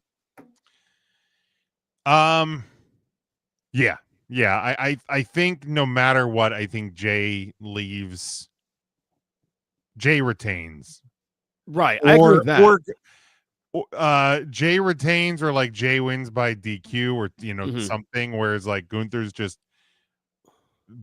kind of snaps and starts beating the piss out of him, and that's the way you're going to tell if we're going to get a cash in. If Jay wins, be it for his spear or super kick or whatever, if he wins kind of a clean pin, we're not going to get a cash in on Monday. If Gunther gets like disqualified or like snaps after the match and beats him down, that's going to be the signal. That's going to be the bad signal that we're going to get the cash in. So Jay will be the champion post this match. Yes. But I'd say in my brain right now, I'd say there's like 35% right now chance of a cash in. That's really high, though. That's really high, based on what we discussed about Jay's title reign and what we expected to go, how far to go. I think it would be cool if he gets to come in at SummerSlam as champion. But if if they don't feel that he can be the marquee guy for another like big stadium show, right, wrong, or indifferent, because the match, I think the match at Mania against Gunther, and I know we talked about it on 3CT and stuff after that, is I think he kind of had an adrenaline dump a bit. Some people were speculating maybe an injury. But I was watching with Tim from 3CT and his best friend, right? Marcus, back at Mania. You talking about Jay, right? Yeah, Jay. Right. Okay, right. And like he kind of had this, they call it like an adrenaline dump, where like it's nerves, it's energy, it's this, that, and the other, and your whole adrenaline, everything basically crashes out of your body, and you basically become completely worn out in like a moment's notice. We kind of think that's what happened to Jay at the start of that match, which is why the match kind of fell flat a little bit. Right. So if they're kind of worried about that happening again at SummerSlam, maybe they do the cash in. Maybe they hold the cash in until SummerSlam, but yeah, he will at least get out of the Gunther match as champion. But I think here's the deal, man. I think that's kind of one thing we've seen this year, the last couple weeks, even at times, whether it's the Bronson. I don't think anybody had Bronson Reed being the third man. Right? Yeah, I think most of us thought he wasn't ready to go. Yeah, we thought he was going to be out hurt for a while, and you didn't really hear anything about him rehabbing yet or anything like that. And then obviously nobody was on the scent of R-Truth coming back tonight. So WWE's doing a pretty good job over the past month or so. Again, and maybe like WrestleMania is that kind of that line in the sand thing of like, boy, this didn't go over like we thought it was gonna. What can we do now? And at times it looks the clouds are getting dark. Hell, go listen to 3CT this week. Go listen to Take 3 this week. The clouds look like they were getting a little dark over Titan Towers. But all of a sudden tonight, it felt like there was some goodwill there. There was kind of a shift. You had a big thing for Jacob. You had you had Dom getting a match and a win. You had Seth getting a win, but then you had the R-Truth return. So like all of a sudden it's like, man, there's kind of cool things going on. So you can't rule it out. Maybe 35 is too high. Maybe you put it at 25%. But it's definitely better than like 5 or 10 that we're going to see a cash in on Monday. Yeah. Rob, you any predictions for Monday? I think okay. So like Jim said, Jay definitely is not losing to Gunther. That's for sure. Um, I will say if they are going if they're going to prolong Seth cashing in the briefcase for a while, I just don't make him look stupid in the process Mm-hmm. because like with when Priest had the briefcase, there were like 6 or 7 times where you know it made where it was like, why aren't you coming out here, dude? Like, Right. and the fact that he wasn't by himself, that he had all those people in Judgment Day to help him, so he didn't have to be sneaky or anything about it. So like Seth does not have to be sneaky with the briefcase. He's got he's got Bronson Reed and and Braun Breaker. He doesn't need to be sneaky. Like they can just whenever the champ was out there, the 3 of them can just come out there and just beat the crap out of him. Right. So they need to make sure that whenever if they're not going to do a cash in, if they're going to wait a while, just don't put them in situations where he looks stupid for not doing Right. it. Because they did that happened with Priest a good number of times, and it was just kind of like, really. Right. In fact, there were times where like Seth was champ at the time. There were a couple of times where like Seth was dead in the middle of the ring, and it's like, well, why aren't you coming out here, dude? Right. So don't just avoid that. I think he's going to at least attempt. He is going to come out there with the briefcase on Monday. Oh yeah, yeah. That is going. So whether he actually He made us tease it. Yeah. He is definitely He's coming out there with the briefcase on Monday. So it's just a question of whether or not, like, you know, Punk and Sammy or whoever just kind of come down there to get in the way or what. But he is definitely coming out there with the briefcase on Monday. That's definite. Yeah. And Jay is not losing to Gunther. That's also definite. So Correct. My only concern about Monday night rather is there a way to do this where Gunther still looks strong? Because it's hard to imagine Gunther taking 2 losses like this in a span of 2 months to Jay and on a stage like that, and given how Gunther has been booked as a monster, as this an infallible ring general, Well, and that's he's losing right. twice to Jay. Him getting DQ'd thing. yeah, Right, that makes the most sense. Yeah, I think that's the most likely scenario. Right, because I can't see him taking a clean loss to Jay again. I can't see it. No, can't see it. Yeah, I think that's ultimately actually what we do get is that we either that or like Seth and his goons interfere and goons the goon squad and break it up because they don't want Seth to have to try to cash in on Gunther. Yeah. Right. I'm also curious though where Gunther goes next after this feud with Jay. I'm really curious. Hopefully caving in the chest of Bill Goldberg at SummerSlam. Yeah. Actually, right. The report that came out on Thursday or Friday that Goldberg's like basically blown out both arms and has bad both of his legs are bad like while training for the. I'm just like, cancel whatever plans you had, cancel it. I didn't want Oldberg at 100% at age 58 or whatever the hell AG is now. I'm like, I don't need this man at 22%. Fucking cancel it. Get I want out of this business so bad. Get me out of the Oh yes, let me ask real quick. How old is Bill Goldberg? Bill Goldberg is too old. 58. Let me see. 58. You're right. No, he is. By the way, Mike Johnson. As of today, yeah, he's 58. There you go. By the way, Mike Johnson, PW Insider, just posted. R-Truth is indeed back and will be going under the Ron Killings name going forward, at least initially. He was in discussions with several about appearances and independent bookings several days ago. So the decision to bring him back happened over the last 72 hours. Wait, so he was gone. Okay. That's. So what happened though? We don't know when his contract actually expired, right?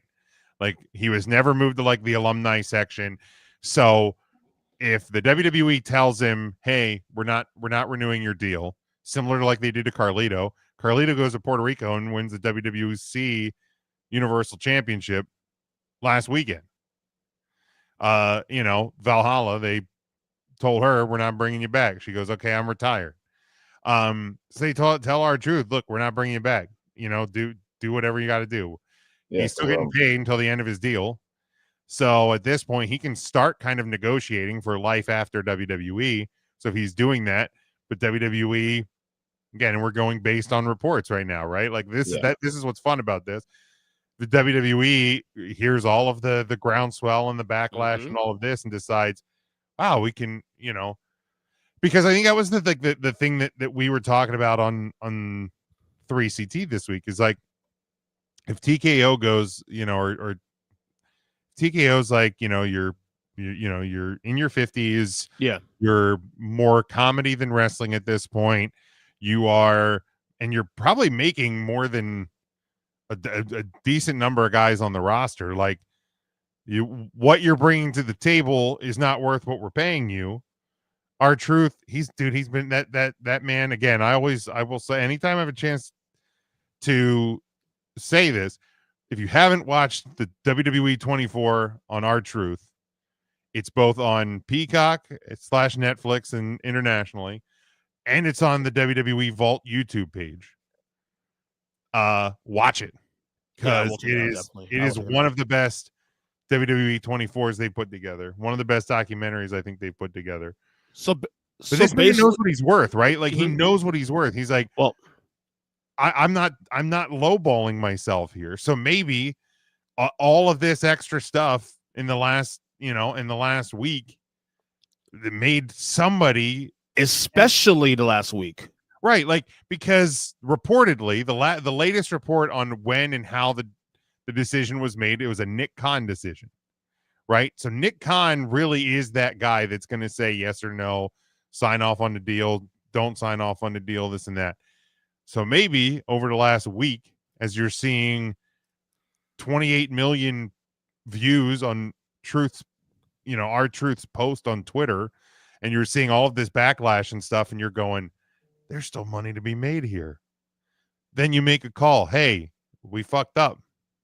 You know what I mean? Like R-Truth, like Ron Killings is, because I was never worried about Ron Killings making a living post WWE. Ron Killings was always going to be fine. Absolutely. Whether it was AEW, TNA, independent and conventions, plus his music career.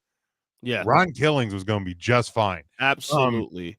And you know what I mean? Like in that 24 documentary, like you see his house, like he doesn't live in a super mansion. Like the dude's, I think, been super smart. He's got a great family. He's got a great life. Ron Killings is going to be fine. But like WWE goes, hey, we made a mistake. Let's try this number. Yeah, that works for me. I'll be back. See you Saturday. So basically it comes down to this. Whether or not this is all a swerve, or they reverse course, that he did get cut.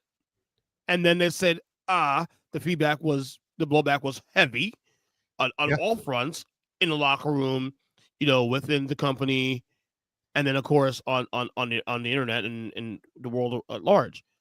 Either way, R-Truth won here. R-Truth's legacy has been cemented now with this, because obviously he's not just somebody just cut and then that's it, like a Braun Strowman, and no one gives a fuck.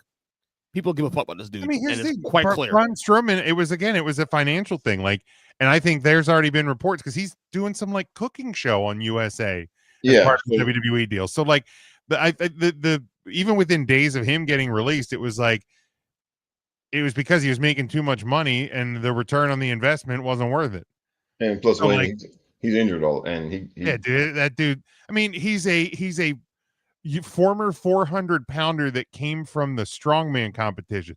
That man's knees are gone. Yes. And you could see it this last run, and so when he walked, it looked like he was in pain.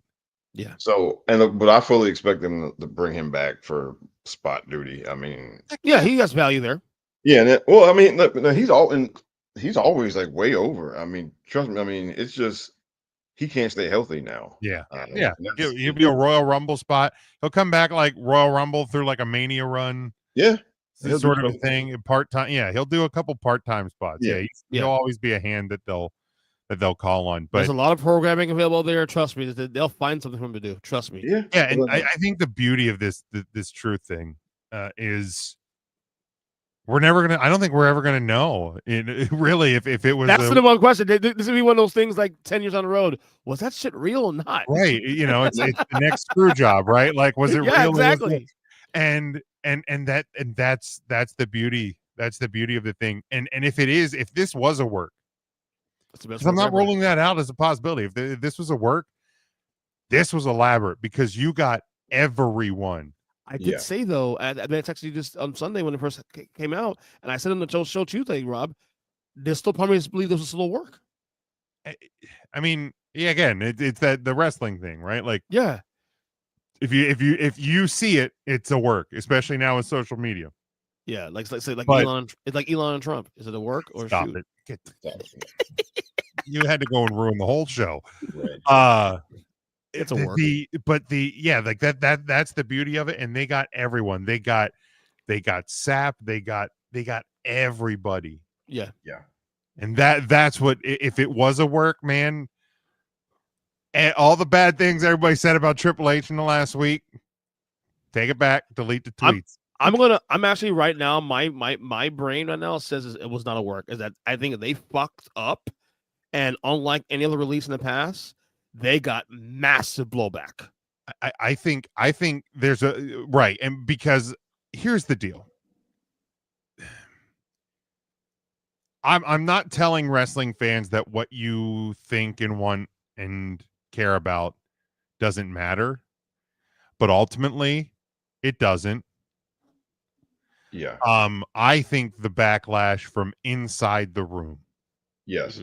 is what impacted this decision. Like, if this was a shoot, the blowback from inside the room, a decision like this is one that when guys are coming up for negotiation, they're going, you basically fired R-Truth.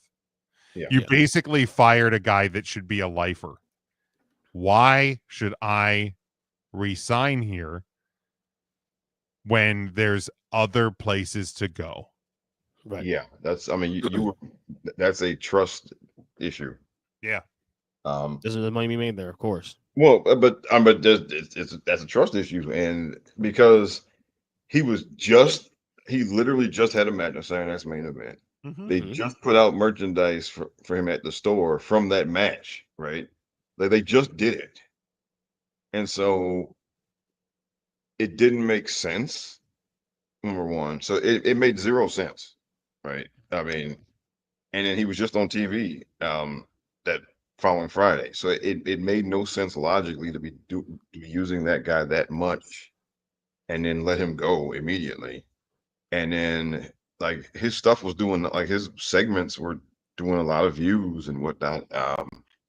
So it's not that, trust me, there are people who get like no traction, who they keep around and keep around and keep around.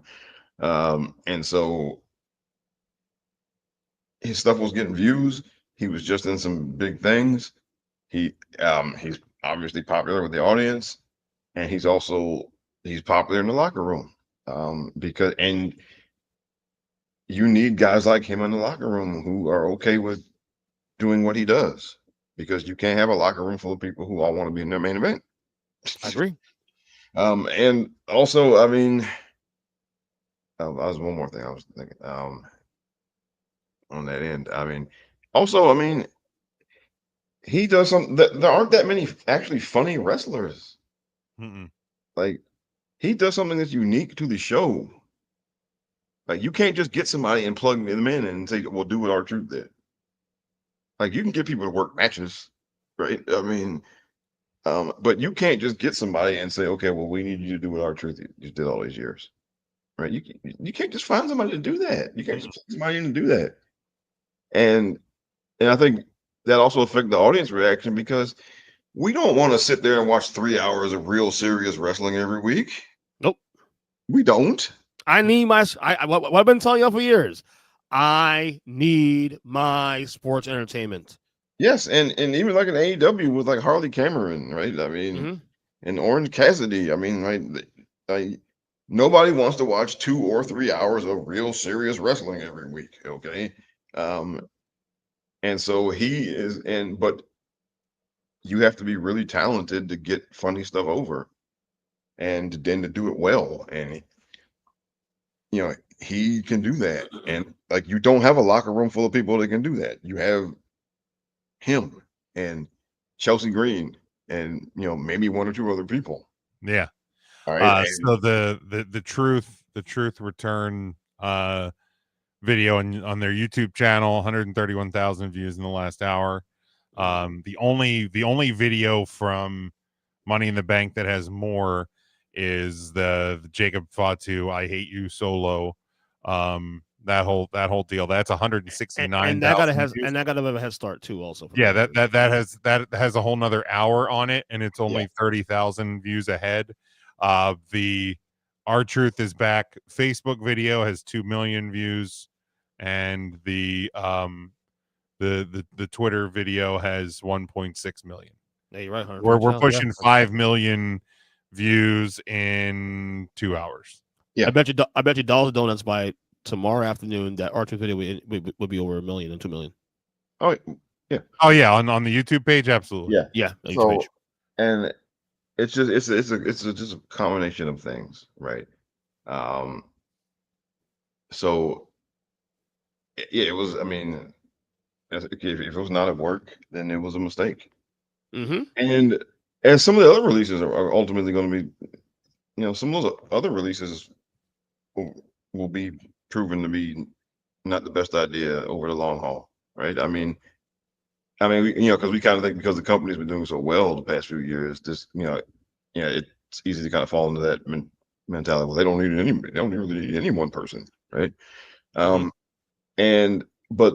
there are people who contribute to the show, and and there are people, and it's you can't just get rid of everybody or anybody, right? I mean, and sometimes you don't realize what somebody means until they're not there. And it's just so I think this was a mistake. Assuming it's not a work, then it was definitely a mistake. And look, and he probably was. I think there's a real good chance he was making like a ridiculous amount of money because he was one of Vince's guys. And Vince, if you were one of his boys that he really liked, Vince would just hand you fucking money. Yeah. Yep. I mean, he would just hand you money. And so, especially so there were men on that roster in particular who, were probably making numbers that you would be like, oh my God, really? And because Vince if you're one of his guys, he would just hand you money. Shelton Benjamin told a story about that recently. That he and Brock did in a Rumble a few years ago. Mm-hmm. Vince loved it so much that he immediately called talent relations and gave Shelton a raise. Wow. Okay. That's how Vince. I mean, if you're one of his guys, he would just hand you money. Yeah. So our Truth might have been making like a real shit ton of money. I mean, I would imagine for as long as he's been there, Vince loved him. I imagine his deal was pretty loaded. Oh yeah, at least $3 million, $2 million. Yeah, like TKO was not going to give him that. Yeah. No. But they probably saw dollar signs after between the shit that happened with the blowback and the money they're gonna make going forward. Mm-hmm. You know what? Maybe we can. Said, not only was there a new Ron Killing shirt, that Ron Cena retirement shirt right back on the site.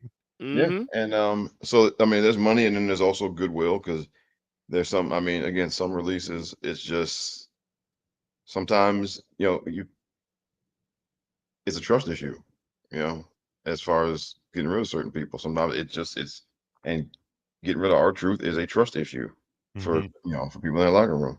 Yep. Like Jim was saying, if I can't trust you, then if I feel like I can't trust you. I think all the Miz stuff was social media people bad faith actors lying to us. Yeah. But here's the deal. Fake investigators. What if Miz's deal is up this year? What if Natty's deal is up this year? I don't know if they will get the same reaction, to be honest with you. Miz, maybe? No, that's not what I mean. That's not what I mean.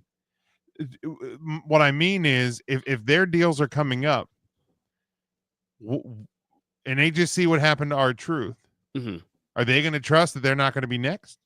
Right. And you know what I mean? And they're going to look over and see, well, Bobby Lashley's on, and Shelton Benjamin, they're on Dynamite every week, and they seem to be pretty happy over there. MVP seems to be pretty happy over there. And then what if R-Truth goes over there, right? Like this is assuming they don't take a pay cut first, right? You know what I mean? So like, then if Truth goes over to AEW and doing stuff over there, well, yeah, and I trust Truth now more than I trust the guy paying my paycheck. Maybe I'm gonna hop over there. They seem to be having fun over there. That's a great point. That's a fantastic point. Or somebody like Natty. Natty is basically a de facto trainer for half the women's. Yeah, she's almost like an agent. Yeah. And so if and her husband, Tyson, he's he's an agent for a lot of women. Yeah, he's an agent. Yeah. So I mean, imagine if they felt like you can't trust them, right? Right. Then they would both leave, and then we might say, well, nobody cares, but then a lot of those women's matches end up looking like shit. Right. And AEW's women's matches start getting better. And, they have a different style in the booking room there because maybe they bring in Natty and they bring in Tyson Kidd. Like, and I think we were kind of talking on 3CT this week about how there were some parallels potentially. Obviously, everything has changed again over the 2 days since we did this show. But there were some parallels to what happened in the mid 90s when some of the older WWF talent started going to WCW and signing over there because they're like, here, let's give you a lot of money at the end of your career. Come over and give us a little bit more legitimacy. Give us a little bit more eyes on the product. Well, we saw that a couple of years ago with Daniel Bryan and Edge and all those other guys. So, because Tony Khan's going to pay. Tony Khan overpays for music. You don't think he's going to pay a lot of money for R-Truth and The Miz and Natty? Yep. Dude, you got... I mean, he just lost one of his biggest women's talent. Replace her with Natty. Especially the version she's doing in GCW right now and these blood sport shots. You put that Natty on AEW TV... Wait, now is GCW? Well, she's been doing like these the blood sport matches, the Josh Barnett's blood sport and stuff. I didn't know that. I gotta check it out. Is it good? She fucking rocks, dude. Oh, dude, I gotta check it out. Yeah. Oh shit. Yeah. The funniest thing was because she had her first match. I think it was over Mania weekend. Okay. And I'm seeing people go, "Wow, I didn't know Natty was this good." I'm like, where the fuck have you been for 20 years? Yeah. Like she's been the consummate bro. Every big match, like everybody, it was always funny when women first had like women's Rumble, women's Money in the Bank, women's Elimination Chamber. Who was in all of them? Natty. Want to know why? Because when chaos and anxiety and worry and fear, she's the one brings it back to center. That's why she was in all of those matches. Yeah. Because she's the constant hand. She's one of the best they have, and she will always get something good out of somebody. Yes. I just thought of something actually too before we get out of here. You know what we should do now? We should do a top 10 top 10 greatest WWE employees. Ooh. Oh well, she would be one of them probably. Taker's probably number one with a bullet. Probably. I mean, Natty's been there since what 2000. Like 2008, 2009, something like that. I mean, she's been there almost 20 years, man. Yeah. Miz is another one. R-Truth, Taker, not Hogan. Miz is an all-timer, man. Miz is an all-timer, obviously. Cena's in there too. Yeah. Cena's there. Tyson Kidd, you said. I mean, just a couple guys. I mean, something to think about. Yeah, I like that. That's a good idea. We'll say that for a future segment on the show. All right. We might steal that from you guys for our show. Okay. Go right ahead, man. Feel free. I don't own the rights. You don't think you don't think I steal stuff from Jim all the time? Because and from you, I unapologetically steal content from people. Exactly. What the fuck, bro? No one owns the shit. Because we're always trying to think of something else to do because you know how wrestling podcasts are. Everybody just talks about the same shit every week. Yeah. Oh yeah. I mean, we often joke about that. It's like we when we first started, we were like everybody did. What happened on Raw this week? What happened on SmackDown this week? I mean, and like it just that wears you down. So yeah, we try to and I mean obviously like a week like this past week, it's a lot of it was talking about the R-Truth situation, but there's conversations within the conversation. But yeah, other times I've done Mount Rushmore lists, and I've done all different sorts of things to try to not just be every wrestling podcast you've ever heard. Brother, I have a box, not really a box, but I have a box of fucking topics. Oh yeah, saved in I have on my phone. Listen, shit of topics I want to touch. I'll touch on. I don't want to burn them out all the way. I'll burn them out when I want to, like what if segments and fucking this and rank this shit. I have a document in my phone. We have the 3CT crew. We have a shared like Google Doc between us that everybody can put stuff on. So yeah, there's always content to be had, so that if you have a week that's slower, which we'll get in the fall, which we'll get that in the fall. Oh yeah, I think the good thing with the summer is that we'll have content up the ass, because like again, we have PLEs up the yin yang between now and August.